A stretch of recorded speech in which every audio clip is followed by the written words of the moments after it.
All right, thank you, Tony. We have in-depth coverage now at 5:30 on President Trump's decision to recognize Jerusalem as the capital of Israel. Today, the president went against decades of U.S. foreign policy, signing a declaration to make Jerusalem the official capital of the country. European allies, including France and the U.K., asked the president to reconsider. Even Pope Francis expressed concern. They believe it would further complicate sensitive elements in peace negotiations. The president disagrees. I've judged this course of action to be in the best interests of the United States of America and the pursuit of peace between Israel and the Palestinians. This is a long overdue step to advance the peace process. Now, Israeli Prime Minister Benjamin Netanyahu called the move an important step towards peace. Eyewitness News analyst Lieutenant General Reginald Centracchio joins us now live in studio. General, declaring Jerusalem as Israel's capital, reversing years of American foreign policy. It's considered a holy city for the Jews, Christians, and Muslims. Is this, the Palestinians say, it's going to destroy the peace process? Your thoughts? I don't think so. It depends on what happens over the next several years.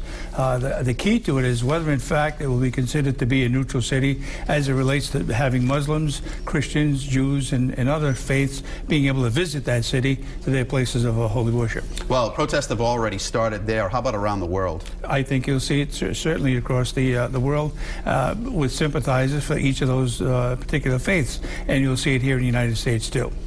There's a travel advisory that is in place right now. It's a busy tourist season when you think about the holidays there. Your concerns about security? Well, I think certainly you'll see increased security in that area, but you'll also see it here in the United States with flights going to and from Jerusalem and obviously other parts of that general area.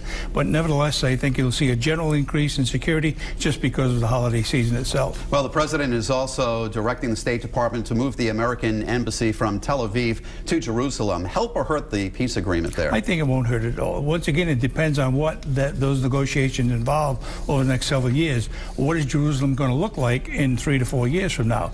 Will it continue to be an open city for Muslims, Christians, Jews, and other faiths that want to be able to go to that city with no restrictions? Well, I know what people are talking about. What is really the benefit of moving that?